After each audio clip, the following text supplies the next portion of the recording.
Okay जी, कल जो बातें की थी उनको रिपीट कर लेते हैं। कल बात शुरू हुई थी ऑर्गेनाइजेशन से। ओके, क्या होती है ऑर्गेनाइजेशन? ओके, चंद लोग इकट्ठे होकर किसी मकसद के लिए बिजनेस काम करते हैं। बिजनेस नहीं वर्ड यूज़ करना, काम करते हैं तो उसको ऑर्गेनाइजेशन कहा जाता है। दो मकासद होते हैं, एक होता है फॉर प्रॉफिट और एक होता है not for profit. For profit या प्रॉफिट सीकिंग एक ही बात है। ये लोग पैसा कमाने के लिए निकलते हैं, और कुछ लोग होते हैं नॉट फॉर प्रॉफिट जिनका मकसद पैसा कमाना नहीं होता, वो सोशल वेलफेयर होता है। बात हुई थी कि नॉट फॉर प्रॉफिट से फ़िलहाल इस सब्जेक्ट में हमारा ताल्लुक नहीं है, हम बात करेंगे फॉर प्रॉफिट की। यहीं से बात हुई थी बिज़नेस की, ठीक है, कि बिज़नेस जो है उसके अंदर हम बेसिकली प्रॉफिट्स कमाने के लिए निकलते हैं। तो इट मीन्स के जो प्रॉफिट सीकिंग ऑर्गेनाइजेशंस हैं वही बिज़नेस करती हैं, नॉट फॉर प्रॉफिट जो है वो बिज़नेस नहीं करती। अगली बात हुई थी बिज़नेस के टाइप्स की, ट्रेडिंग, मैन्युफैक्चरिंग और सर्विस। ट्रेडिंग, तिजारत, एक जगह से चीज़ें ख़रीद के उसी हालत में दूसरी जगह पे सेल कर देना। और मैन्युफैक्चरिंग, चीज़ें बनाकर बेचना, चीज़ों की हालत बदल जाती है। और सर्विस, टाइम और स्किल इन्वॉल्व होता है, इसके अंदर चीज़ें इंटेंजिबल होती हैं, ठीक है, टाइम और स्किल्स इन्वॉल्व होते हैं। दोनों चीज़ों का एक साथ होना ज़रूरी है, एक भी चीज़ मिसिंग हो तो सर्विस नहीं हो सकती। फिर आपके साथ ये बात हुई थी कि हमारे कोर्स के अंदर सिर्फ ट्रेडिंग बिजनेसेस शामिल हैं। सिर्फ एक चैप्टर ऐसा है किताब के अंदर जिसके अंदर मैन्युफैक्चरिंग की थोड़ी सी बात है, वरना मोस्टली जो बातें होंगी वो सारी की सारी ट्रेडिंग के मुतालिक होंगी। यहाँ तक बात समझ आती है? यहाँ तक कल बात हुई थी, यहाँ तक अगर किसी का कोई सवाल है तो वो पूछ सकता है। Any question? जी बिल्कुल, सर्विस बिजनेस है, ये तो बात कल। सॉरी जी बिल्कुल, स्किल्स की ज़रूरत है, क्यों ज़रूरत नहीं है? एक राइडर एक जगह से चीज़ उठा के दूसरी जगह अगर देकर आता है तो ये स्किल ही तो है, बाइक चलाता है। Yes, this is a skill. आपके लिए स्किल शायद है कि बट डॉक्टर एक स्किल है, पायलट एक स्किल है, सर ड्राइवरी भी एक स्किल है। ठीक है, you never know. Okay sir. Sorry? जी जी, नॉर्मली ऑर्गेनाइजेशन एक से ज़्यादा की होती है, लेकिन कॉर्पोरेट लॉ में आप जाके पढ़ेंगे कि बिजनेस करने के और भी तरीके होते हैं। सोल प्रोप्राइटरशिप का एक लफ्ज़ होता है जो कि आपने नाम कभी सुना हो, ठीक है। जी बिल्कुल ऐसे ही है। तो चलें बात कर लेते हैं। बात आपके कोर्स में नहीं है लेकिन चलें, थोड़ी बहुत रेलेवेंट है, कन्फ्यूजन दूर कर देगी तो ठीक है, काम आ जाएगी हमारे। नोट मत कीजिएगा, बस वैसे ही सुन लें। देखिए, बिजनेस करने के ना 3 तरीके हैं पाकिस्तान के अंदर, सिर्फ सुनना है आपने, नोट नहीं करना। एक है जी, नहीं, इंडिविजुअल, एक अकेला बंदा खुद कारोबार कर रहा है, एक पार्टनरशिप, और लास्ट है जी कंपनी। अब इनमें फ़र्क क्या है जी? देखिए, अगर एक इंडिविजुअल बंदा कहता है ना कि जी मैंने काम शुरू करना है, तो अब इस बंदे के पास फॉर एग्जांपल ये कहता है कि जी मैंने किसी इदारे के पास नहीं जाना, मैंने बस एक छोटा मोटा काम करना है, मुझे कोई बड़ा काम करने की ज़रूरत नहीं है। तो वो क्या करेगा? वो हमारे पाकिस्तान में एक इदारा है FBR, federal board of revenue उसको बोलते हैं। ओके, इस इदारे का काम होता है टैक्स इकट्ठा करना। जितने भी ये टैक्स पाकिस्तान में लगते हैं वो FBR इकट्ठे करता है। हुकूमत कानून बनाती है, कानून बनाकर इनके हवाले करती है और कहती है कि अब इंप्लीमेंट करो इसको। जैसे ट्रैफिक वार्डन्स होते हैं ना, उनको कानून बनाकर थमा दिया जाता है और कह दिया जाता है कि अब आप इस कानून को इंप्लीमेंट करवाएं। तो ये FBR को कानून दे दिया जाता है, इनकम टैक्स, सेल टैक्स, जितने भी पाकिस्तान में टैक्सेस हैं, और ये उसको फिर इंप्लीमेंट कराते हैं। ये शख्स जाएगा FBR के पास और कहेगा कि भाई मुझे अपने पास रजिस्टर कर लो। जब रजिस्टर हो जाएगी तो आपको एक नंबर मिलेगा जिसको बोलते हैं national tax number, NTN, national tax number. ये बिल्कुल वही चीज़ है कि जब आप लोगों का रिजल्ट आएगा, आप लोग ICAP के पास जाएंगे, अपनी रजिस्ट्रेशन कराएंगे, तो आपको एक नंबर मिलेगा, सीरियल नंबर। आपके स्कूल, जिस स्कूल से या जिस कॉलेज से आप आए हैं, रजिस्ट्रेशन कर हुई आपकी वहाँ पर, और आपको एक नंबर अलॉट किया गया। बोर्ड में आप लोगों ने दाखिला भेजा, उन्होंने आपको रोल नंबर अलॉट किया, बेसिकली वो नंबर की बात हो रही है। तो ये आप FBR के पास जाएंगे और कहेंगे भाई मुझे नेशनल टैक्स नंबर चाहिए, वो आपको एक नंबर अलॉट कर देंगे। वो जब नंबर अलॉट करेंगे तो वो नंबर के साथ एक पासवर्ड भी होता है, पूरा लॉगिन आपको वो देते हैं साथ। लॉगिन देने के बाद आप अपने पोर्टल पे वेबसाइट ओपन करेंगे, लॉगिन करेंगे, और वहाँ पे एक फॉर्म होता है, वो फॉर्म आपने फाइल करना होता है, रजिस्ट्रेशन फॉर्म होता है, वो फॉर्म आपने फाइल करना होता है। इस फॉर्म फाइल के अंदर क्या होता है जी? आप अपने बिजनेस का नाम लिख देते हैं, बिजनेस नेम। फॉर एग्जाम्पल क्या नाम? Shaukat traders, let's assume. आपने नाम अटैच कर दिया। अब जब आपने नाम अटैच कर दिया तो आपकी ये फाइलिंग कंप्लीट हो गई। अब आप शौकत ट्रेडर के नाम से ऑपरेट कर सकते हैं। आप अपनी दुकान के बाहर शौकत ट्रेडर लगा सकते हैं, दफ्तर के बाहर लगा सकते हैं, इवन आपका जो बैंक अकाउंट है वो शौकत ट्रेडर के नाम से बन सकता है। आप अपने विजिटिंग कार्ड पे शौकत ट्रेडर लिख सकते हैं। वो सारी बातें जो है वो इस तरह से होती हैं। एक तरीका तो ये है। दूसरा तरीका यह है कि आप कहें कि नहीं भाई अकेले तो मैं काम नहीं कर सकता, मेरे पास इतना वक्त नहीं होता, हम 2 दोस्त या 3 दोस्त, 2 या 2 से ज़्यादा, सिंपल बात है, 2 या 2 से ज़्यादा लोग मिलकर कहते हैं कि जी हमने कारोबार करना है। अब ये जब फैसला कर लेंगे कि हमने कारोबार करना है, तो फिर ये जाएंगे, एक शख्स बैठता है रजिस्ट्रार ऑफिस में जिसको कहा जाता है रजिस्ट्रार। आप इस शख्स के पास जाएंगे और इस शख्स के पास जाके इसको कहेंगे कि भाई हम 3 लोग हैं, हमने सोचा है कि मिलकर कारोबार करें, तो हम आपके पास रजिस्ट्रेशन करवाने आए, हमें रजिस्टर कर दो। कहेगा अच्छा ठीक है, डॉक्यूमेंट्स लेकर आओ। कहेगा कौन से डॉक्यूमेंट्स? वो कहेगा सबसे पहले पार्टनरशिप डीड दो मुझे। सर वो क्या होती है? पार्टनरशिप डीड होती है आप तीनों के दरमियान जो एग्रीमेंट हुआ है। क्या नाम होगा आपके बिजनेस का? आप तीनों के नाम, आप तीनों के एड्रेसेस, आप तीनों के शनाख्ती कार्ड नंबर, आप तीनों की प्रॉफिट लॉस शेयरिंग रेशो, ये पूरा एक एग्रीमेंट स्टाम्प पेपर पे ना ड्राफ्ट करके तो मेरे पास लेकर आओ। आप वो सारे डॉक्यूमेंट उसके पास लेकर जाएंगे, बाकी सीने से वगैरह जो चीजें होती हैं वो चाहेंगे, ये इस पार्टनरशिप डीड को ना रजिस्टर कर देगा।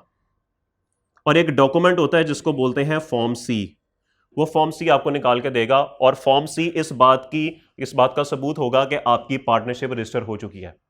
उसके बाद आप इसके बाद जाएंगे आप एफबीआर के पास, वही वाला प्रोसीजर, और एफबीआर से कहेंगे कि भाई देखो ये फॉर्म सी है, इसका मतलब है कि अब मैं पार्टनरशिप के तौर पे कारोबार कर रहा हूं, इंडिविजुअल के तौर पे नहीं कर रहा। ये फॉर्म सी इस बात का सबूत है, तो मुझे इस पार्टनरशिप का एक एनटीएन दे दो। आपको पार्टनरशिप का एक अलग एनटीएन दे दिया जाएगा। अब याद रखिएगा, ये पार्टनरशिप की एक अलग हैसियत होगी क्योंकि इसका एनटीएन अलग है। अब आप तीनों के एनटीएन अलग अलग हैं, पार्टनरशिप का एनटीएन अलग है, टोटल 4 एनटीएन है। एनटीएन का मतलब होता है कि ये एक शख्स है। एफबीआर की नजर में जिसका भी एनटीएन होगा ना, वो एक शख्स है उसकी नजर में। अब वो नेचुरल पर्सन भी हो सकता है, वो आर्टिफिशियल पर्सन भी हो सकता है। पार्टनरशिप एक आर्टिफिशियल पर्सन है टैक्स की किताबों के अंदर, कि ये एनटीएन इसका होता है, इसने रिटर्न जमा करानी होती है, सारी जिम्मेदारी इसके ऊपर आयद होती है, लेकिन आपको कहीं पार्टनरशिप चलती फिरती नजर नहीं आती, because it is not a natural person, ये एक आर्टिफिशियल पर्सन है। ठीक होगी बात? इसका आपको एक एनटीएन नंबर मिल गया और आपने कारोबार शुरू कर दिया, आपका बैंक अकाउंट ओपन हो जाएगा, आप उसी से ऑपरेट कर सकोगे, अपने दफ्तर के बाहर वो नाम लिख सकोगे जिस नाम से आपने पार्टनरशिप बनाई हुई है। तो बिजनेस करने का दूसरा तरीका ये है। तीसरा तरीका क्या है जी? तीसरा तरीका ये है कि आप तीनों उसी तरीके से सोचते हैं कि हमने कारोबार करना है, लेकिन आप रजिस्ट्रार के पास नहीं जाते, आप चले जाते हैं एससीसीपी के दफ्तर। ये 2 डिफरेंट दफ्तर हैं। ये रजिस्ट्रार कोई और है, पता नहीं कहां बैठता है, और ये एससीसीपी के दफ्तर में बैठता है, ये कोई और है, पता नहीं कौन है ये। अब जब आप इसके दफ्तर में चले गए ना, तो ये आपसे कुछ और डॉक्यूमेंट्स मांगेगा। ये अलग है, ये नहीं मांगेगा। ये कहेगा, अब ये अजीब अजीब सा नाम है, articles of association, memorandum of association, फलाना फलाना फजूल चीजें मांगेगा। अब जब आप ये डॉक्यूमेंट्स इसको दे देंगे, तो ये आपकी कंपनी को इनकॉर्पोरेट कर देगा, और आपको सर्टिफिकेट ऑफ इनकॉर्पोरेशन एक होता है, वो आपको दे देगा। अब जैसे ही आपका सर्टिफिकेट ऑफ इनकॉर्पोरेशन निकलेगा, यहां पे फॉर्म सी निकला था, याद रखिएगा, यहां पे सर्टिफिकेट ऑफ इनकॉर्पोरेशन है। आप इसके बाद जाएंगे एफबीआर के पास, और एफबीआर को कहेंगे देखो ये मेरे पास डॉक्यूमेंट है। कहेगा कौन सा है? फॉर्म सी है? नहीं नहीं नहीं सर, सर्टिफिकेट ऑफ इनकॉर्पोरेशन। अच्छा, नहीं तुम कंपनी बनाकर आए हो, मुझे एनटीएन दे दो। वो आपको एनटीएन दे देगा। इसका मतलब यह है कि यहां पर भी कंपनी का एनटीएन अलग और इन तीनों लोगों का अलग, यहां पे भी 4 एनटीएन्स। इट मींस के पार्टनरशिप एक अलग पर्सन है, ये एक अलग पर्सन है। यहां पे आप और बिजनेस अलग अलग है, आप और बिजनेस अलग है, आप और बिजनेस अलग है, ऐसा ही है। यहां पर आप और बिजनेस अलग है, आप बिजनेस अलग है, आप बिजनेस अलग है।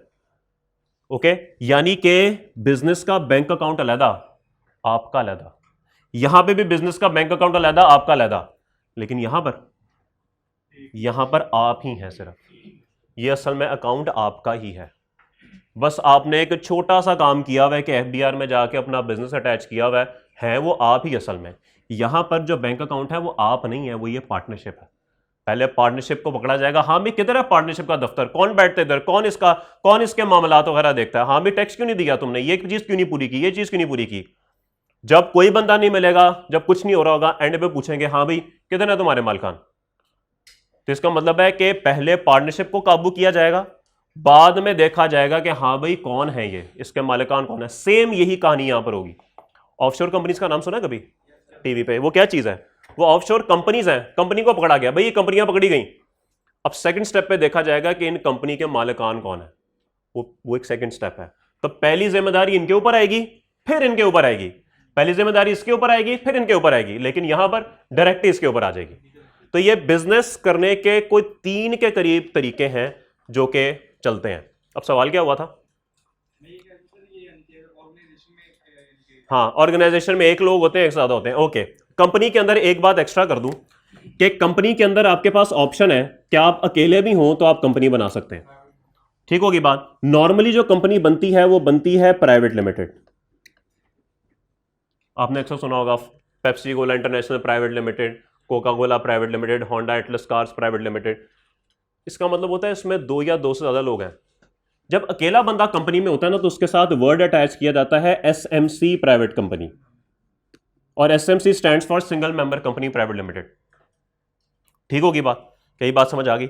अब अगर आप अकेले बंदे हैं और आपने एसएमसी बना लिया है, दिस इज ऑर्गेनाइजेशन, कोई मसला नहीं।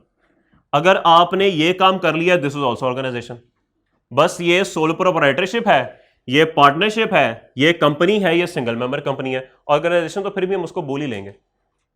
तो जरूरी नहीं है, ठीक है मैंने डेफिनेशन में शायद लिखवा दिया होगा, लेकिन जरूरी नहीं है, एक बंदा भी काम कर सकता है। अब जब अकेला बंदा काम शुरू करता है, शुरू में वो अकेला ही होता है, वो कहता है चलो यार काम शुरू करते हैं, जब बिजनेस इतना फैल जाएगा तो एक बंदा रख लेंगे, फिर और फैल जाएगा दूसरा रख लेंगे, तो इस तरह बढ़ते हैं। शुरू में तो बंदा एक ही होता है, तो अगर एक बंदा इन तीनों में से कोई भी काम कर ले तो हम इसको क्या कहेंगे? हम कहेंगे ठीक है ऑर्गेनाइजेशन है, अकेला बंदा है। बात समझ? तो ऑर्गेनाइजेशन इन से नहीं पहचानी जाती, याद रखिएगा, ऑर्गेनाइजेशन इन से पहचानी जाती है। ये जो एंटियंस होते हैं ये इनसे पहचानी जाती है ऑर्गेनाइजेशन के। शौकत ट्रेडर, अच्छा ये एक ऑर्गेनाइजेशन है, बाद में पता लगेगा अकेला बंदा है कि 10 बंदे या 50 है। सेम यहां पर और सेम यहां पर। ठीक होगी बात? जी बताइए सवाल। सर कंपनी की आगे फर्दर टाइप्स हैं, कंपनी के आगे फर्दर टाइप्स हैं। कंपनी जब रजिस्टर होती है तो वो 2 तरह से हो सकती है। पहले आपने डिसाइड कर लिया कितने बंदे हैं, वो भी डिसाइड करते हैं बंदे प्राइवेट या एसएमसी। जब ये प्राइवेट और एसएमसी डिसाइड हो गया उसके बाद पब्लिक या प्राइवेट। तो मैंने यहां पर लिखा हुआ है प्राइवेट, तो इसका मतलब है मैंने आपको इसकी एग्जांपल दी थी। अगर ये प्राइवेट साथ ना लिखा हो, खाली लिखा हो शौकत लिमिटेड, प्राइवेट ना हो, it means this is public company. और पब्लिक की भी आगे 2 टाइप्स हैं, लिस्टेड, अनलिस्टेड। लिस्टेड कंपनी वो होती है जिसके शेयर पाकिस्तान स्टॉक एक्सचेंज पे ट्रेड हो रहे होते हैं, और अनलिस्टेड वो होती है जिसके पास ऑप्शन तो होती है कि वो ट्रेड कर ले, लेकिन अभी तक उसने ऑप्शन अवेल नहीं की हुई, वो किसी भी टाइम कर सकता है, तो वो लिस्टेड कंपनी होती है। तो ये साइकिल इस तरीके से चलता है, और ये काम कराना इतना आसान नहीं होता, महीनों लग जाते हैं, 6-7 महीने लग जाते हैं आराम से इस काम में, क्योंकि बहुत ज़्यादा डॉक्यूमेंटेशन आपको करनी पड़ती है। ठीक हो गया बात? ये बात आपके कोर्स में नहीं थी, लेकिन चलें सवाल हो गया, और शायद किसी भी मौके पे आपके काम आ जानी थी ये बात, तो कुछ बात आपको क्लियर हो ही गई होगी। फिर भी किसी का कोई सवाल है तो वो पूछ सकता है। पानी यार जी। छोटे मोटे दुकानदार, छोटे या मोटे, दोनों में फर्क है सर। जरूरी तो सबके लिए है कि जो भी कारोबार कर रहा है वो एफबीआर में रजिस्टर्ड हो। सेक्शन 114 इनकम टैक्स ऑर्डिनेंस का, उसके अंदर सारी डिटेल लिखी हुई है कि भाई ये लोग हैं जिन्होंने इनकम टैक्स में या टैक्स में रजिस्टर होना है। अगर आप उस क्राइटेरिया पे पूरा उतरते हैं तो आपको बिल्कुल अपना कारोबार रजिस्टर कराना चाहिए, अगर आप नहीं उतरते तो नहीं कराना चाहिए। अब वो क्राइटेरिया क्या है वो छोड़ें, आपके लेवल की बात है ही नहीं वो।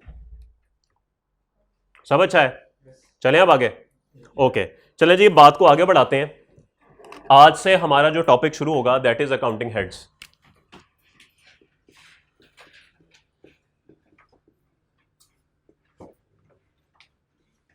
अकाउंटिंग हेड्स,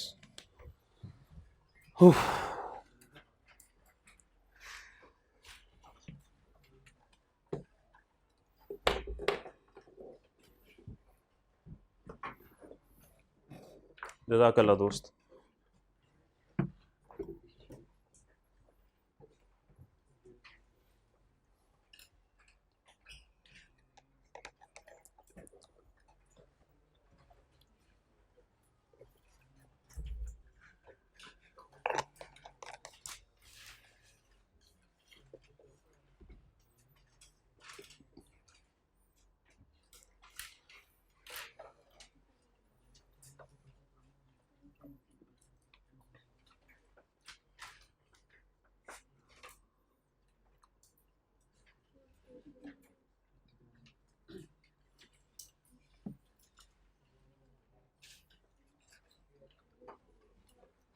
चलें जी, अकाउंटिंग हेड्स। अकाउंटिंग हेड्स क्या होते हैं ये तो बाद में देखेंगे, पहले थोड़ी सी कहानी सुनते हैं।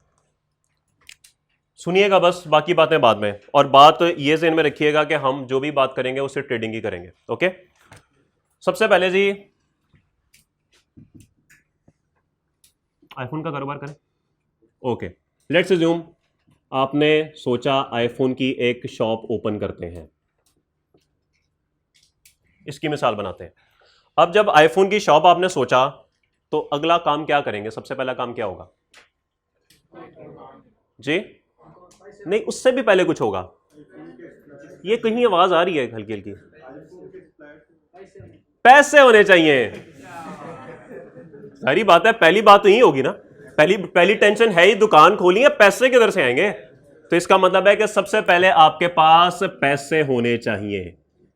पैसे कितने का, हमारी एग्जांपल में कितने का कर ले हम? कितने? 1 करोड़। चले 1 crore, 1 crore. Okay, please be serious. ठीक, क्या लिखा मैंने? नहीं, 1 करोड़ कैसे है ये? यूनिट 10 100। और सुन तो लें, कुछ सिखाना चाह रहा हूं, सीख लें। यूनिट 10 100 10,000 के आगे यहां पे थोड़ा सा फर्क है। अंग्रेजी में इसको बोलेंगे unit 10 100, 1000 10,000 100,000, million 10 million 100 million, then billion 10 billion 100 billion, फिर ट्रिलियन, इस तरह करके बात चलेगी। तो अकाउंटिंग के अंदर हम ये मिलियंस वगैरह में चलते हैं, मिलियंस में, बिलियंस में, इस तरह से चलते हैं। उर्दू में आप बिल्कुल इसको बोल सकते हैं यूनिट 10 100 1000 10,000 लाख 10 लाख करोड़। लेकिन हम यहाँ पे इस तरह बात नहीं करते, क्योंकि अगर वैसे करेंगे ना तो मुझे कॉमास भी चेंज करने पड़ेंगे। मुझे शायद कॉमास ऐसे लगाने पड़ेंगे, ए यूं। लेकिन यहां पर कॉमास ऐसे नहीं लगते भाई, यहां पर हम मिलियंस में चलते हैं, तो इसलिए 3-3 डिजिट्स का गैप हम यहां पर दे रहे होते हैं। तो ये बात पूरी आगे फील्ड में ऐसे ही चलेगी। तो चलें, आज पहली दफ़ा ये बात हुई है, लेकिन आपने हमेशा ज़हन में रखना है कि हम जब भी कोई सवाल करेंगे, जब भी हम पेपर करेंगे, या जब भी हम आज के बाद किसी से बात करेंगे, तो हम मिलियंस में करेंगे। ठीक होगी बात? ओके, तो हमें चाहिए जी 10 मिलियन रुपीज़। अब आ गए जी 10 मिलियन मेरी जेब में आ गए, क्या करूँ अब? दुकान देखेंगे, करोड़ में तो नहीं आने वाली, किराए पे ही लेंगे, किराए पे लेंगे। तो सबसे पहले हम देखेंगे कि दुकान अगर आ गई तो सबसे पहले हम उसका रेंट 1 महीने का देके तो दुकान में घुसेंगे तो सही। तो कितना रेंट? 1 लाख रुपया कर दें? चले जी, 1 लाख रुपया रेंट हमने दे दिया। ओ बस ठीक है यार, जाने दो, रेंट हो गया, इसी में एडवांस सब कुछ था। इसके बाद क्या करेंगे?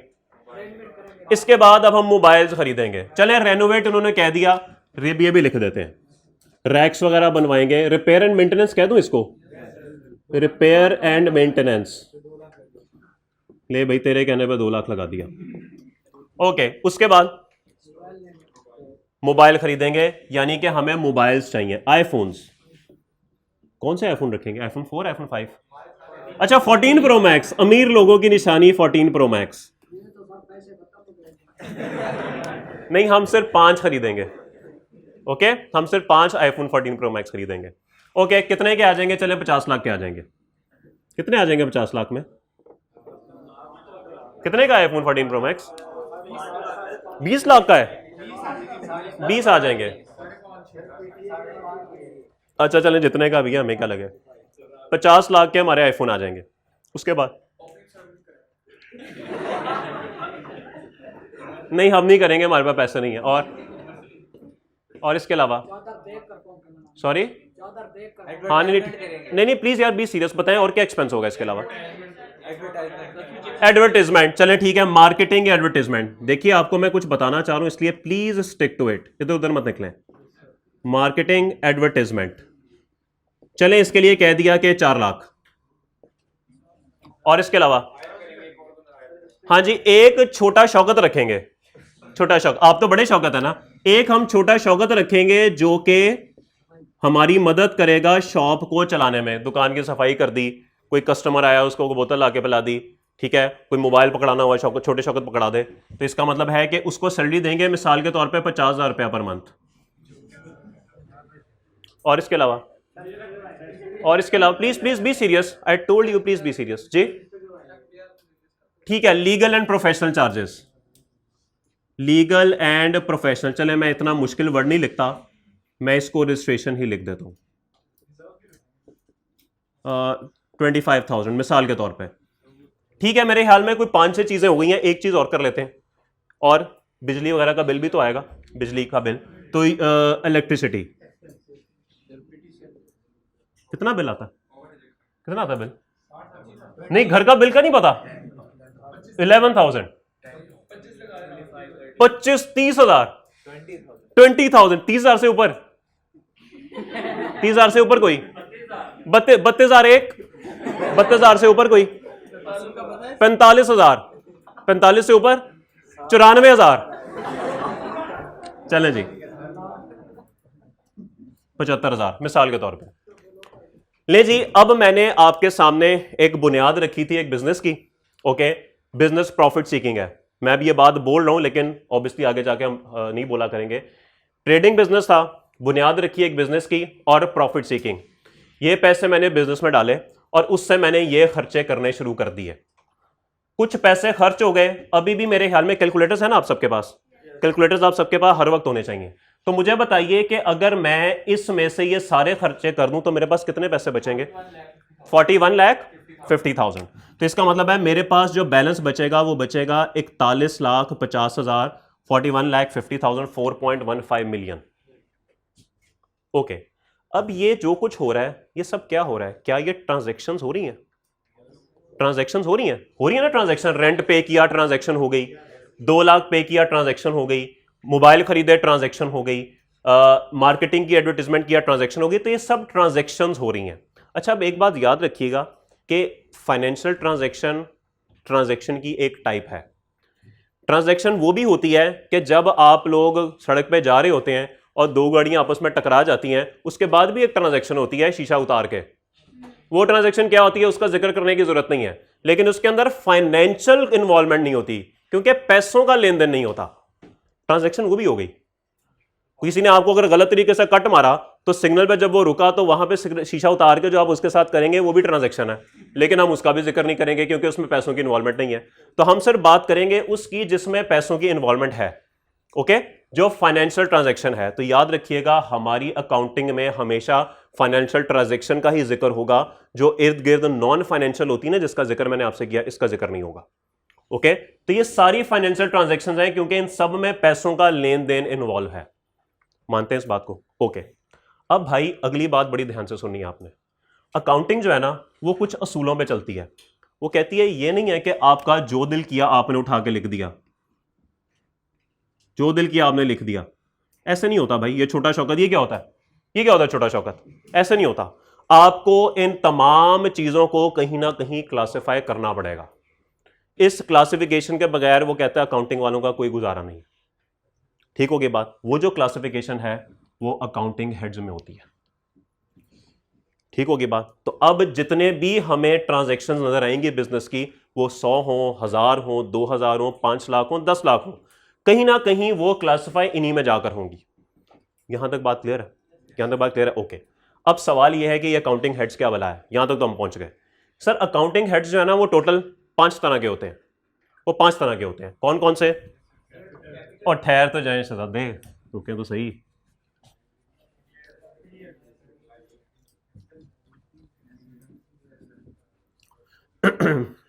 ये जो लोग बोल रहे हैं ना इनको 10-15 दिन बोलने दें, फिर मैं बोलूंगा और ये सुनेंगे। ओके, ये हमेशा ऐसे ही होता है। Accounting heads,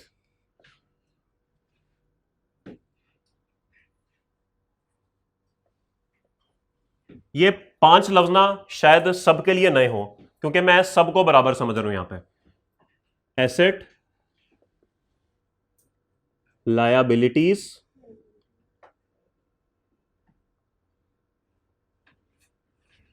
capital, income, expenses.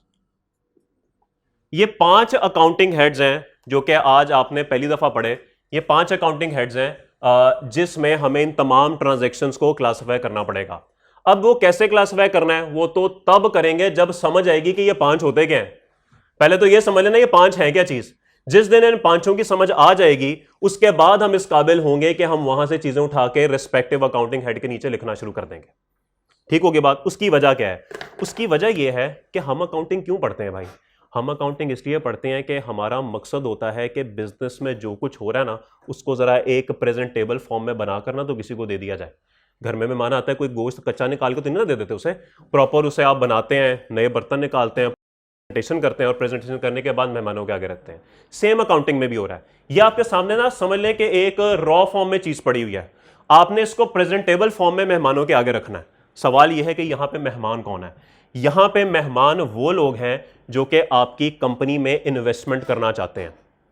Okay, कौन लोग हैं? देखें, आपने कंपनी बनाई, अगर तो आप अभी 3 जिक्र हुए थे, सोल प्रोप्राइटर का, इंडिविजुअल के तौर पे, पार्टनरशिप का और कंपनी। देखिए, कभी आप लोगों ने पढ़ा है कि उस कंपनी ने इतने $1 मिलियन रेस कर लिए? कभी ये बात कहीं पढ़ी हो? $2 बिलियन आ गए, $500 मिलियन रेस कर, ये क्या चीज होती है? ये असल में इन्वेस्टर्स को बताया जाता है कि भाई ये मेरा बिजनेस प्लान है, तो ये मैं काम करना चाह रहा हूं, तो आप मुझे पैसे दें। भाई असल में ना जिंदगी अब थोड़ी सी बदल गई है। अब वो दौर चले गए जब आप लोग पढ़ते थे, पढ़ने के बाद आप नौकरियां करते थे, नौकरियों से पैसे बनाते थे और सेव करते थे और बाकी काम करते थे। अब दुनिया ना उससे एक स्टेप आगे चली गई हुई है। लोग क्या करते हैं? लोग बिजनेस स्टार्ट करते हैं। पहले क्या होता था, बिजनेस जब करते थे ना तो एक ही मकसद होता था, किस तरीके से प्रॉफिट आ जाए। बस प्रॉफिट आ जाए तो बस महीने के महीने प्रॉफिट आता जाएगा तो जिंदगी बड़ी अच्छी गुजर जाएगी। अब ऐसी बात नहीं है। अब इससे भी एक स्टेप लोग आगे जा चुके हैं। लोग कहते हैं हमें प्रॉफिट कोई नहीं चाहिए, हमें चाहिए बिजनेस का नाम। आपने कंपनी बनाई आज, ठीक है, फॉर एग्जाम्पल आपने सोचा कि शुगर के मरीजों के लिए मैं खाना बनाया करूंगा। इसके बारे में आपने थोड़ी सी मार्केट स्टडी की और घर के अंदर ही, किचन के अंदर ना, शुगर के मरीजों के लिए खाना बनाना शुरू कर दिया, बीमार लोगों के लिए खाना बनाना शुरू कर दिया। अब आपका मकसद प्रॉफिट कमाना नहीं है प्रॉफिट कमाना, लेकिन आप जरा ना छक्का मारना चाह रहे हैं। आप कह रहे हैं मंथली नहीं भी कुछ आता, खैर है। अब होगा क्या? आप अपना फेसबुक पेज बनाएंगे, एक इंस्टाग्राम पे पेज बनाएंगे, थोड़ी सी अपनी मार्केट में कोई वेबसाइट छोटी मोटी बना लेंगे और अपनी प्रेजेंस शो करेंगे। और वहां से फेसबुक पे एड्स आपको अक्सर नजर आते होंगे, आते हैं नजर, वहां से लोग आपकी वेबसाइट पे, आपकी जो इंस्टाग्राम पेज है उस पर आना शुरू होंगे, उस पर लाइक होंगे, सब्सक्राइब होंगे, यूट्यूब चैनल होगा, वहां से बात आगे बढ़नी शुरू होगी। कोई 1.5-2 साल में ना उम्मीद है कि आप यूट्यूब पे अच्छे लोग सब्सक्राइब करवा लेंगे, इंस्टाग्राम पे यूजर्स आ जाएंगे। यहां से अब आपकी जो है ना वो, अब 2 साल आपने कुछ नहीं कमाया, 2 साल बाद आप अपना जो ये आइडिया है ना ये इन्वेस्टर्स के सामने प्रेजेंट करेंगे। इन्वेस्टर तक पहुंचना कोई मुश्किल काम नहीं होता है। जिस बंदे ने 2 साल काम किया होता है ना उसको पता होता है मैंने वहां तक कैसे पहुंचना है। वो उन लोगों के पास जाता है और कहता है भाई ये मेरा बिजनेस आइडिया है, 2 साल से मैं ये काम कर रहा हूँ, मार्केट रिसर्च ये मैं ऑलरेडी कर चुका हूँ, ये मेरा फेसबुक पेज है, देख लो कितने लोग आ रहे हैं, ये मेरा इंस्टाग्राम पेज है, देख लो कितने लोग आ रहे हैं, लोगों ने खुद लिखा हुआ है कि जी हमें चीज़ चाहिए, ऑर्डर्स भी मैं भेज रहा हूँ, सारा काम चल रहा है, बताओ इन्वेस्ट करोगे? उसने कहा अच्छा, वो आपके बिजनेस को देखेगा, वो कहेगा चलो ठीक है, बताओ तुम्हें कितने पैसे चाहिए? आप कहेंगे मुझे ना $100 मिलियन चाहिए, मिसाल के तौर पे $100 मिलियन चाहिए। कहेगा साबित करो 100 मिलियन तुम क्या करोगे इनका? आपको प्रॉपर उसकी वर्किंग बनानी पड़ती है। जब आप उसकी प्रॉपर वर्किंग बनाते हैं ना और उसको प्रेजेंट करते हैं तो एम ही प्रेजेंट कर देंगे, ऐसे प्रेजेंट करेंगे? ऐसे तो नहीं करेंगे। आप प्रॉपर मेहमानों के आगे प्रेजेंट जैसे करते हैं आप वैसे करेंगे। तो इसका मतलब है कि यहां पर लाने के लिए आपको ये तमाम अकाउंटिंग प्रॉपर तरीके से चाहिए। रॉ फॉर्म में आप प्रेजेंट नहीं कर सकते, ठीक होगी बात। फिर वो प्रेजेंटेबल फॉर्म में आगे उसने कर्जा वो आपको फंड्स देने या नहीं देने वो तो बात की बात है, लेकिन यहां तक लाने के लिए आपको ये तमाम चीजें चाहिए, ठीक होगी बात। इसके अलावा ये तो मैंने बात कर दी ना एक बिल्कुल जो एक लेमैन है। अगर एक बंदा कंपनी के तौर पे काम कर रहा है और कंपनी में उसने अपने शेयर स्टॉक एक्सचेंज पे ट्रेड कराने हैं, भाई स्टॉक एक्सचेंज पे ट्रेड कराने का मकसद क्या है कि वो अपने शेयर्स वहां पे जब ट्रेड करेगा लोग उसका शेयर खरीदेंगे, लोग जब उसका शेयर खरीदेंगे तो खरीद के पैसे देंगे, वो पैसा आएगा कंपनी के पास, कंपनी उस पैसे से मजीद इन्वेस्टमेंट करेगी और काम चलाएगी। अब मुझे बताइए लोग क्या एवं शेयर खरीद लेंगे? अगर आपने कोई चीज़ खरीदनी हो आप कैसे खरीद लेंगे? अब उन्हें आपको 1 करोड़ दिया, जाओ बेटा गाड़ी लेके आओ, क्या करेंगे? ऐसे तो ना गाड़ी लेंगे, सारी बात है देखेंगे यार 1 करोड़ में पहले मेरे पास कौन कौन सी ऑप्शन अवेलेबल है, उसके बाद आप उस गाड़ी को देखेंगे, 5-6 गाड़ियां देखेंगे, कौन सी कंफर्टेबल है, किस में कौन सी फैसिलिटीज़ हैं, वो सारा करने के बाद फिर आप काम करेंगे। तो सर जिस बंदे ने कंपनी में इन्वेस्ट करना है ना वो भी कुछ देख के ही इन्वेस्ट करता है। वो कहता है यार किस कंपनी में ज़्यादा प्रॉफिट्स आएंगे, मुझे रिटर्न मिलेगा, कौन सी कंपनी स्टेबल है। अब कोका कोला, पेप्सी, नेस्ले में इन्वेस्ट करना बेहतर है क्योंकि स्टेबल कंपनीज हैं, बजाय इसके कि आप एक नई कंपनी शौकत लिमिटेड में कर दें, उसका पता ही किसी को कुछ नहीं है, पता नहीं चलती या नहीं चलती, पैसे ना डूब जाए सारा। तो इसीलिए ये लोग भी जो है वो कंपनी के हालात देखते हुए फिर ही इन्वेस्ट करते हैं। ओके जी, माजरत कैमरे का इशू था थोड़ा सा। ओके, बात हो रही थी आपसे कि हमें कोई भी चीज़ प्रेजेंट करने के लिए प्रॉपर अकाउंटिंग के ये सारे हेड्स में क्लासीफाई करना पड़ेगा और अकाउंटिंग के कवानीन को पूरा करना पड़ेगा। अच्छा, अब एक प्रॉब्लम और भी है। अब हर कंपनी या हर बिजनेस अपने हिसाब से चीज़ों को जो है वो क्लासीफाई कर रहा होगा अकाउंटिंग हेड्स में, कैसे ही है? तो यहां पे तो थोड़ी सी प्रॉब्लम हो जाएगी भाई।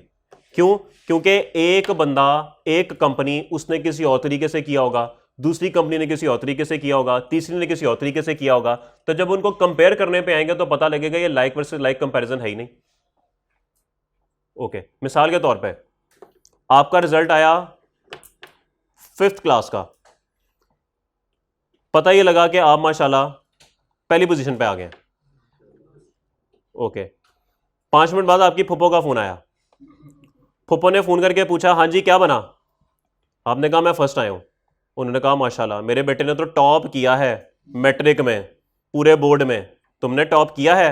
नहीं नहीं, मैंने तो क्लास में टॉप किया। अब ठीक है, कंपैरिजन बनता नहीं है। वो मैट्रिक है, ये 5th है।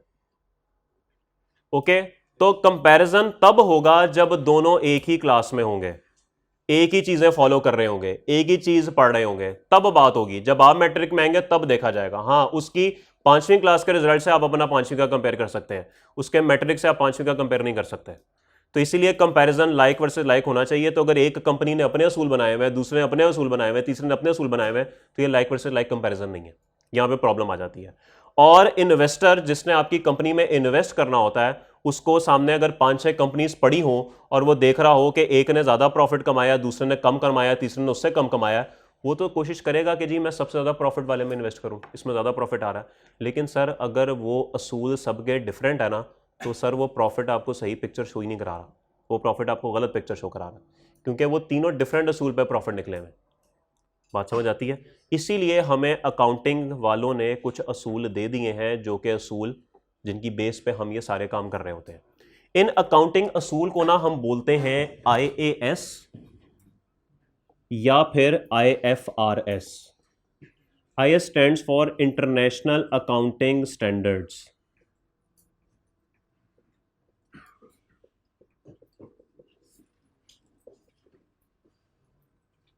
और IFRS stands for international financial reporting standards. हैं दोनों एक ही चीजें, बस आई थिंक 2003 या 2004 या 2002 ये कोई टाइम था, उससे पहले पहले जो असूल बन गए उनको इंटरनेशनल अकाउंटिंग स्टैंडर्ड्स कहा जाता है, और जो उसके बाद असूल बन गए उनको इंटरनेशनल फाइनेंशियल रिपोर्टिंग स्टैंडर्ड्स कहा जाता है। बस कुछ ऐसी बात है, वरना ये दोनों सेम ही है, एक ही चीज के दो नाम है। जैसे आपका नाम यहाँ पे माशाल्लाह शौकत है, घर में घर वालों ने जो रखा हुआ है वो अलग है, वो उससे हमें कोई गर्ज नहीं है। तो ये भी कुछ ऐसे ही है जी, IFRS और IS है। जी सर, ये शौकत कौन है? ये सवाल बड़ा जल्दी आप लोगों ने पूछ लिया, वरना ये सवाल आमतौर पर ना 40 में 50 लेक्चर पे होता है। शौकत मेरा कुक होता था भाई, कुक था मेरे ऑफिस का, नेक आदमी था, उसकी भी स्टोरी कभी आपको सुनाऊंगा ऑफ द कैमरा, अभी जरूरत नहीं है। बहरहाल मेरा कुक था, बड़ा शरीफ आदमी था, बड़ा अच्छा आदमी था, तो इसलिए उसका नाम फिर शौकत, मैंने कहा इसका नाम फिर मशहूरी कर देते हैं, तो शौकत। नहीं नहीं है, दुनिया में है, लेकिन मेरे पास नहीं है। ठीक है, एनीवेज छोड़ें यार। ओके, वक्त थोड़ा जरा बात कंप्लीट करनी है। तो IAS और IFRS आपको बता दिया, एक ही चीज के दो नाम है, इनमें कोई फर्क नहीं है। इनके अंदर असूल लिखे हुए हैं कि आपने ये सारी अकाउंटिंग किस तरीके से करनी है, और ये कोई एक स्टैंडर्ड या एक IFRS नहीं है, ये कोई 50-60 है हमारे पास, और हर एक सिचुएशन को अलग स्टैंडर्ड डील करता है। ओके, मिसाल के तौर पे पैसा जो आ रहा है बिजनेस में उसको सेल्स कहते हैं, रेवेन्यू कहते हैं, इसका एक अलग स्टैंडर्ड है। इसके अलावा एसेट्स, इसका एक अलग स्टैंडर्ड है। फिर अब काफ़ी नाम मैं नहीं भी ले सकता इसके अंदर, क्योंकि आपको पता ही नहीं है। अगर आप डॉलर्स में कोई ट्रांजैक्शंस कर रहे हैं, उसके लिए एक अलग स्टैंडर्ड है। आपके पास इन्वेंट्री स्टॉक पड़ा हुआ है, उस पर एक अलग स्टैंडर्ड है। तो हर चीज़ पे, हर पहलू पे उन्होंने एक एक स्टैंडर्ड बनाया हुआ है, जो कि आपकी ज़िंदगी में ज़रूर है पर आपके कोर्स में नहीं है अभी, क्योंकि आगे जाके जब आप FR1 में जाएंगे कुछ स्टैंडर्ड जाएंगे, FR2 में जाएंगे कुछ और स्टैंडर्ड जाएंगे, जब आप FR CFAB में जाएंगे वहाँ पर तो सारा कुछ ही शामिल है भाई, वहाँ पर आप सब कुछ पढ़ लेंगे। तो इंशाल्लाह आप पढ़ें, अल्लाह करे आप वहाँ तक जल्दी से जल्दी पहुँचें। ओके भाई, अच्छा सिर्फ इंशाल्लाह कहने से कुछ नहीं होता। सड़क पे लेट के इंशाल्लाह इंशाल्लाह बोलते रहेंगे ना अल्लाह बचाएगा, तो ऐसे नहीं होता, खुद भी मेहनत करनी पड़ती है। ओके, तो इसीलिए मेहनत करने के बाद इंशाल्लाह कहें, फिर ज़्यादा फायदा होगा। बैठे रह कहेंगे ना मोबाइल पे इंशाल्लाह पास होंगे, व्हाट्सएप स्टेटस लगा रहे हैं इंशाल्लाह पास होंगे, फेसबुक स्टेटस, ऐसे नहीं होता, पढ़ना भी पड़ता थोड़ा सा। ये बात सबको समझ आ गई? तो इसका मतलब ये है कि अब तमाम पहलू हमारे कवर हो गए। हमें अपनी ट्रांजैक्शंस को क्लासिफाई करना पड़ेगा अकाउंटिंग हेड्स में इन असूलों के मुताबिक, ताकि सब कंपनीज जो हैं उनके असूल सेम हो, सब ने सेम तरीके से अपना प्रॉफिट निकाला हो, सब सेम तरीके से जाएं इन्वेस्टर्स के सामने जिन्होंने कंपनी में इन्वेस्ट करना है या कंपनी को पैसे देने हैं। तो ये हमारा पूरा मकसद भी पूरा हो गया और हमारे असूल भी हमारे सामने आ गए कि ये तरीके हैं। यहां तक बात समझ आती है? यहां तक अगर किसी को कोई भी कंफ्यूजन है या कोई भी सवाल है तो वो पूछ सकता है। एनीवन? कोई सवाल नहीं? ओके। आप लोग चार्टर्ड अकाउंटेंट बनके क्या करेंगे? ऑडिट करेंगे। मैं ये सुनना चाह रहा था, ऑडिट करेंगे। क्या होता है ऑडिट? क्या चेक करेंगे? सही नहीं, सही बनाए हुए का क्या मतलब होता है जी? हमारे यहां पे एक बहुत बड़ी गलतफहमी है कि ऑडिटर का काम होता है फ्रॉड पकड़ना। ऑडिटर जब ऑडिट करता है तो वो फ्रॉड पकड़ता है। यही आप में से मोस्टली लोगों के ज़हनों में ये होगा। ऐसा नहीं है, ये टोटल गलत कॉन्सेप्ट है। ऑडिटर का काम है कि जो आपने ये ट्रांजैक्शंस को अकाउंटिंग हेड्स में क्लासिफाई किया है, क्या वो एज पर स्टैंडर्ड्स है कि नहीं है, दैट्स इट। इस दौरान अगर आपको कोई फ्रॉड मिल जाए वो एक समझे बोनस है, लेकिन आपका मकसद ये नहीं है। और जो तरीके ऑडिटर को बता दिए गए हैं कि आपने इस तरीके से ऑडिट करना है, उसके अंदर फ्रॉड ऑटोमेटिकली मिल ही जाता है। ये भी मैं आपको बता दूं आज। तो जब आप ऑडिट का सब्जेक्ट पढ़ेंगे, ये ग्रुप बी में है कैफ में, जब आप ऑडिट का सब्जेक्ट पढ़ेंगे वहां पे आपको तरीके बताए जाएंगे कि ऐसे ऐसे ऐसे ऐसे ऑडिट करना होता है। उस तरीके में ये काम तो होता ही होता है, साथ ही साथ ऑटोमेटिकली फ्रॉड का भी पता लग जाता है कि ये फ्रॉड हुआ है कि नहीं हुआ।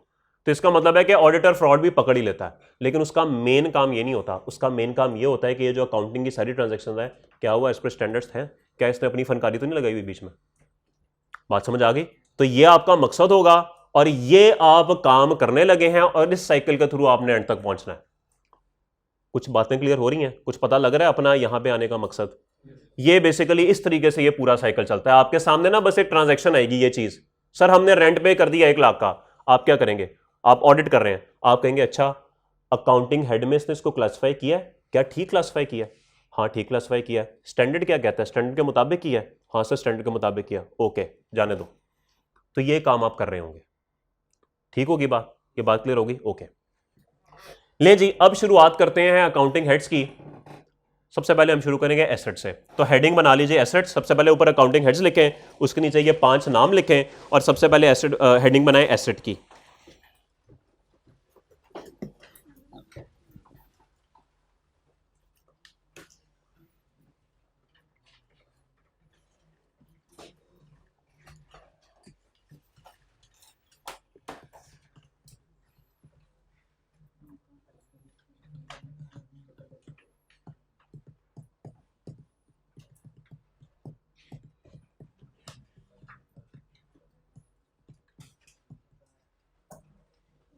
अच्छा, आप लोगों का सिर्फ प्रोफेशनल ऑडिट नहीं है, आपको पता है इसमें 3 4 5 चीज़ें और भी हो सकती हैं।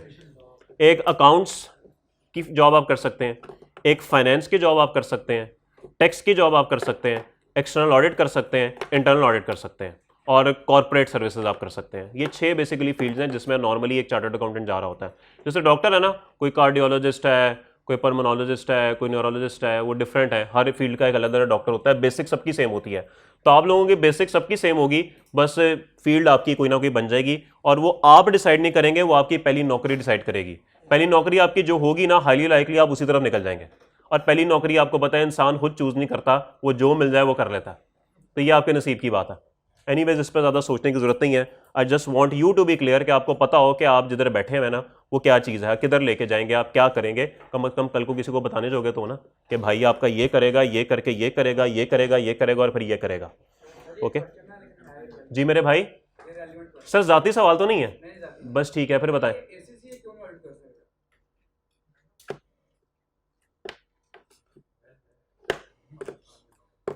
यार एसीसी यूके की सर्टिफिकेशन है, पाकिस्तान की नहीं है। तो उन लोगों ने पाकिस्तान का टैक्स और पाकिस्तान की तमाम चीज़ें जो है वो नहीं पढ़ी होती, पहली बात ये, इसलिए उनके पास वो इख्तियार नहीं है। और शायद हमारे मुल्क में जो हमारी अथॉरिटी है आईकैब, वो शायद उनको उनकी पढ़ाई को शायद उस लेवल का या उस काबिल नहीं समझती कि वो यहां पर आके ऑडिट करें। सेम इज द केस के आई कैप वाले इंग्लैंड में जाके नहीं कर सकते ऑडिट, उनको पहले वहां की पढ़ाई पढ़नी पड़ेगी, वहां पे आई थिंक 1 साल नहीं 3 साल, वहां पे 3 साल ट्रेनिंग करनी पड़ेगी, फिर वो ऑडिट कर सकते हैं। तो ये हर मुल्क का अपना असूल है एंड इट इज राइट, ये बिल्कुल ठीक है। आप अगर ऑडिट पे साइन कर रहे हैं, ऑडिट रिपोर्ट पे साइन कर रहे हैं, आप ये सारा ऑडिट करके कह रहे हैं सब अच्छा है, और भाई वहां के कवानीन पढ़े होंगे तो ही कह सकेंगे ना, उसके बगैर आप कैसे कह सकते हैं? तो ये बिल्कुल ठीक है, जस्टिफाइड है। वो हमें इजाजत नहीं देते, हम उनको इजाजत नहीं देते, आप पढ़ लें हम कर देंगे, कोई मसला नहीं। जी बिल्कुल, इंटरनेशनल कवानीन सेम है, लेकिन कवानीन सिर्फ ये नहीं ना है। मैं तो आपको अकाउंटिंग पढ़ा रहा हूं इसलिए मैंने अकाउंटिंग के कवानीन लिखे, इसके अलावा टैक्स के कवानीन भी हैं, वो भी देखने होते हैं। इसके अलावा कंपनीज लॉ, कॉर्पोरेट लॉ के भी कवानीन है, वो भी देखने होते हैं। इसके अलावा ऑडिट के कवानीन है, वो भी सेम है, लेकिन कंपनी लॉ और टैक्स के कवानीन हर मुल्क के डिफरेंट है। वो तो मैंने यूके के नहीं पढ़े हुए, तो कवानीन सिर्फ ये थोड़ी देखने हैं। अकाउंटिंग की क्लास पढ़ा रहा हूं इसलिए यहां पर लिखा, बाकी 2 कवानीन तो मैंने जिक्र ही नहीं किया आपके साथ, वो भी तो फॉलो कर रहे हैं, तो वो तो डिफरेंट है हर मुल्क के। ओके, आप लोगों ने एसेट्स की हेडिंग बना ली, लिखिए जी definition. Asset is a resource. Asset is a resource. Asset is a resource owned by an entity, OWNED, owned by an entity, owned by an entity, providing benefits in future. Providing benefits in future.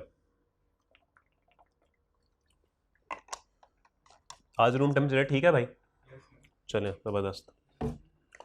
तो asset is a resource owned by an entity providing benefits in future. ठीक होगी बात? अब इस definition के 3 पहलू हैं भाई।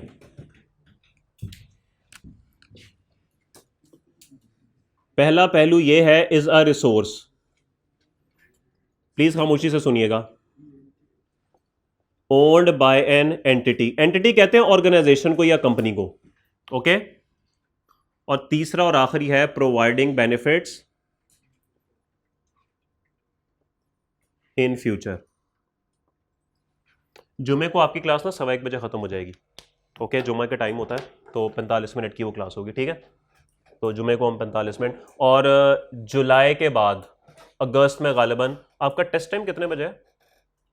टेस्ट टाइम आपका है ना, बीच में 1 घंटा आपका फ्री होता है, सॉरी 1 घंटे का। तो शायद मैं अभी कंफर्म नहीं करता, शायद ये क्लास आपकी वहाँ पे मैं शिफ्ट करवा दूँ, क्योंकि मेरा अभी कैफ वगैरह चल रहा है, वहाँ पे मैं सुबह बिजी होता हूँ, तो शायद मैं करवा लूँ जी। जी जी बिल्कुल, आप जाइए सर, खैरियत है? 2 कश्ती के सवार बने हुए आप? कौन सा एग्जाम है आपका? अच्छा, ओके ओके ओके, ठीक है, जाए सर। हिस्ट्री का, केमिस्ट्री के हिस्ट्री, ठीक है सर, बिल्कुल जाए आप। तो ये जो 3 बातें अब रहेगी, इसका क्या करेंगे? नोट्स आप कल क्लास के बाद ना मेरे से मिल लीजिएगा, आपको मैं 5 मिनट लगा के बता दूंगा ये, ओके। All the best. चले जी, 3 बातें हैं एसेट के अंदर, रिसोर्स है, ओन्ड बाय एन एंटिटी है, और प्रोवाइडिंग बेनिफिट्स इन फ्यूचर है। सबसे पहले ये बताइए, रिसोर्स का तर्जमा क्या होता है? जरिया। एसेट एक जरिया है, सिर्फ अभी लुग़वी मायने पे जाते हैं, इस्तिलाही मायने पे नहीं जा रहे। पता ना फर्क दोनों में? वो लिखते हैं शायर कहता है कि लुग़वी मायने ये है, इस्तिलाही मायने ये है। तो लुग़वी मायने है एसेट एक जरिया है जिसकी मालिक ये कंपनी है, जो कि आपको फ्यूचर में कुछ फायदा देगा। तो भाई 3 चीजें अगर पूरी हो जाएं तो समझ लीजिएगा कि ये एक एसेट है। जरिया हो, किस चीज का जरिया हो? फ्यूचर बेनिफिट्स का, और कंपनी उसको ओन करती हो। अब मैं आपको इसकी मिसाल देता हूं। हमने वो आईफोन की एक दुकान जो है वो ली थी। लेट्स अज्यूम, मैं इसके अंदर थोड़ी सी एक एडिशन करता हूं। हम एक गाड़ी लेते हैं होंडा सिटी, और उसमें हम आईफोन डिलीवर किया करेंगे, जो लोग ऑर्डर किया करेंगे। भाई आईफोन है तो फिर डिलीवरी भी वैसी होनी चाहिए। तो हमने एक होंडा सिटी ली, और होंडा सिटी जो है वो हमने अपने ऑफिस में खड़ी कर दी, दुकान में खड़ी कर दी, कि जो भी कस्टमर ऑनलाइन ऑर्डर प्लेस करेगा, इस गाड़ी में आईफोन 14 प्रो मैक्स रख के उसके घर डिलीवर किया जाएगा। सवाल मेरा ये है कि क्या ये गाड़ी, ये बिजनेस ओन कर रहा है? बिल्कुल ओन कर रहा है, कोई दूसरी राय नहीं है, बिजनेस बिल्कुल ओन कर रहा है। ओके, एक बात हो गई। दूसरी बात ये कि क्या ये गाड़ी जरिया है फ्यूचर में बिजनेस को कोई फायदा पहुंचाने का? बिल्कुल है। गाड़ी पे जाऊंगा, जैसे आप लोगों ने सुन के ही आपको क्या लगा, अब एक बंदे को जब होंडा सिटी में आप मोबाइल फोन घर डिलीवर करोगे, यार क्या बात है यार, वो साथ वाले की बेल बजाएगा, वो देख देख आईफोन 14 होंडा सिटी में आता है, तू भी ऑर्डर कर, यार लेवल हो गया, मैं भी ऑर्डर करता हूं। फिर इस तरह बात फैलेगी और आपका बिजनेस बढ़ेगा। इसका मतलब है कि ये एक जरिया बन गया फ्यूचर में आपके एंटिटी को, आपके बिजनेस को फायदा पहुंचाने का, और आप इसको ओन भी करते हैं। तो सर जब ये तीनों बातें पूरी हो जाएं, समझ जाएं कि ये चीज आपका एसेट है, आपका असासा है। यहां तक बात सबको समझ आ गई? ओके, लेट्स अज्यूम आपने होंडा सिटी खरीदी नहीं, आप रेंटे कार वाले के पास गए और उसको बोला कि भाई ये गाड़ी ना मुझे तुम दे दो, मैंने जरा मोबाइल डिलीवर करना है। अब जब आपने वो मोबाइल उसको डिलीवर किया, डिलीवर करके आप वापस आ गए, ठीक है, बड़ा इंप्रेस हुआ, लेकिन वो गाड़ी उसने कहा वापस करो मेरी गाड़ी, बस खत्म हो गई बात, गाड़ी वापस कर दी। अगली दफा गए, अगली दफा बाइक पे। अब मुझे बताइए कि क्या उस होंडा सिटी ने कोई आपको फ्यूचर में फायदा दिया?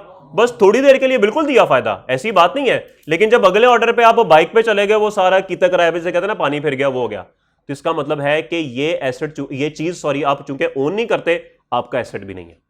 तो एसेट होता ही वो है जिसको आप ओन करते हो, जिसको आप ओन नहीं करते हो वो आपका एसेट नहीं है। आप अपने घरों की मिसाल ले लें, अगर आप में से कोई रेंट पे रहता है या अगर आप में से कोई हॉस्टल में रहता है, क्या वो कहेगा ये मेरा हॉस्टल है? नहीं भाई, वो रेंट का है, वो आपका नहीं है। वो आपको फ्यूचर में फायदा कब तक देगा आपको थोड़ी पता है। एक दिन आके मालिक मकान ने कहना खाली करो, तो आप क्या कर लेंगे? आप कुछ नहीं कर सकते, आपको कोई श्योरिटी तो नहीं है। तो इसलिए याद रखिएगा कि मलकियत अपनी होना बहुत जरूरी है, और फ्यूचर में फायदा देता हो ये काम तो यार हमें पता लग ही जाएगा।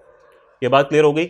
अब यहां पे हम थोड़ी सी एग्जांपल्स लिखते हैं और फिर क्लास खत्म करते हैं कि एसेट में क्या क्या आ सकता है। व्हीकल्स, बिजनेस की व्हीकल्स, ओके। इसके अलावा बिल्डिंग्स, हो सकता है दुकान, हमने तो एग्जांपल में दुकान किराए की रखी है ना, हो सकता है आप दुकान खरीद लें। अगर दुकान खरीदेंगे तो जाहिर बात है, दुकान जब खरीदेंगे तो फ्यूचर में कस्टमर आएंगे, आपको फायदा होगा, एसेट है। इसके अलावा अब कैश को भी जरा 2 मिनट एंड पे रखें, मैं भी एंड पे रखता हूं इसे, आप सही कह रहे हैं, गलत नहीं कह रहे, लेकिन मैं एंड पे रखता हूं। एसी लगा हुआ है दुकान के अंदर, सर अगर आपको पता लगे क्रिस्चियन कॉलेज की क्लासेस में एसी नहीं लगे हुए, आधे बच्चे वैसे ही छोड़ के चले जाएंगे, ये बात मैं गारंटी से कह सकता हूं। तो इसका मतलब है ये जो इलेक्ट्रिकल इक्विपमेंट लगा हुआ है ये आपका ओन करते हैं और आपको फ्यूचर में फायदा दे रहा है, बिल्कुल दे रहा है, बिल्कुल दे रहा है। तो दुकान में भी आप खुद देखें, अगर किसी ने शॉपिंग करनी हो ना, तो पहले लोग सोचते चलो लिबर्टी चलते हैं, अब लोग कहते हैं यार एम्पोरियम चलते हैं, पैकेजेस चलते हैं, वहां पे एसी लगा हुआ है, भाई तो गर्मी होती है, गर्मी में कौन फिरे, सब कुछ वहां पे भी मिल जाता है, तो क्यों ना मॉल चले। तो इसका मतलब है एसी की वजह से फायदा हो रहा है भाई, फायदा हो रहा है। तो एसी को अगर मैं नाम दे दूं इलेक्ट्रिकल इक्विपमेंट का, तो मान लेंगे आप? तो ये इलेक्ट्रिकल इक्विपमेंट ये भी आपके एसेट्स होते हैं, बिल्कुल। फर्नीचर, बिल्कुल दुरुस्त बात है, जी जी आ रहे हैं वन बाय वन, पहले मुझे एक एक चीज को एक्सप्लेन करने दें। फर्नीचर एंड फिक्सचर्स, ये एक लफ्ज इकट्ठा यूज होता है। आपको कह दिया जाए क्रिस्टियन में ये कुछ भी नहीं है, दरियां बिछी हुई हैं या खड़े होकर पढ़ना है, आधे बच्चे भाग जाएंगे। तो इसका मतलब है फ्यूचर में बेनिफिट आ रहा है, हम इसको ओन करते हैं, फर्नीचर फिक्सचर। अगली बात हुई थी ऑफिस इक्विपमेंट। अच्छा, ऑफिस इक्विपमेंट ना कोई स्टैंडर्ड नहीं है कि क्या चीज ऑफिस इक्विपमेंट में आएगी, क्या चीज इलेक्ट्रिकल में आएगी। ये आमतौर पे ना इंटर रिलेटेड कंफ्यूजन चलती रहती है, लेकिन कुछ लोग एसी, फ्रिज, डिस्पेंसर वो चीजें इलेक्ट्रिकल में ले जाते हैं, कुछ लोग कहते हैं नहीं जी ऑफिस इक्विपमेंट है। तो इसमें कोई ऐसा क्लासिफिकेशन का वो नहीं है कि जी ऑफिस में ये आएगा, इलेक्ट्रिकल में ये आएगा, तो दोनों बातें चल जाती हैं। ऑफिस इक्विपमेंट में लोग एसी भी डाल देते हैं, टीवी भी डाल देते हैं, फ्रिज भी डाल देते हैं, डिस्पेंसर भी डाल देते हैं, सब चीजें डाल देते हैं। और इसके अलावा सॉरी जी, सीसीटीवी कैमरा को मैं नाम दे दूंगा आईटी इक्विपमेंट, जिसके अंदर आपके कंप्यूटर, लैपटॉप, सीसीटीवी कैमरा सब कुछ कवर हो जाता है। ये लैपटॉप जो है, लैपटॉप सर ऑनलाइन देखें, आपने शॉपिफाई पे एक वेबसाइट बनाई, कस्टमर उस पर ऑर्डर प्लेस करेगा, बिल्कुल प्लेस करेगा। अब अगर आपके पास लैपटॉप ही नहीं है, आपके पास एक वेबसाइट ही नहीं है, तो ऑर्डर कैसे आएगा? तो इसका मतलब है कि वो लैपटॉप आपको फ्यूचर में फायदा दे रहा है, क्योंकि कस्टमर उस पर ऑर्डर प्लेस कर रहे हैं। लैपटॉप है तो वेबसाइट है, वेबसाइट है तो ऑर्डर्स है। ओके, तो इसका मतलब है आईटी इक्विपमेंट ये भी आपके लिए क्या होता है, ये भी आपका एक एसेट है। हाँ, plant and machinery, manufacturing organisations के लिए जो आपकी प्लांट एंड मशीनरी होती है, होंडा गाड़ियां बना रहा है, जाहिर बात है मशीनरी पे ही बना रहा है ना, तो ये प्लांट एंड मशीनरी उसके लिए बहुत बड़ा एसेट है, बल्कि मेन एसेट उसका ही है। प्लांट एंड मशीनरी नहीं होगी तो क्या, जलाल सन्स पिज्जा बनाते हैं, अगर उनके पास पिज्जा बनाने वाली मशीन ही नहीं है तो कैसे करेंगे? तो इसका मतलब है सबसे मेन एसेट ही है। ओके, इसके अलावा अब बात करते हैं कैश की। हाँ ठीक है, वो सॉफ्टवेयर यार जरा थोड़ी सी टेक्निकल बात हो जाएगी, बात आपकी दुरुस्त है, लेकिन उसको जरा भी फिलहाल जाना है।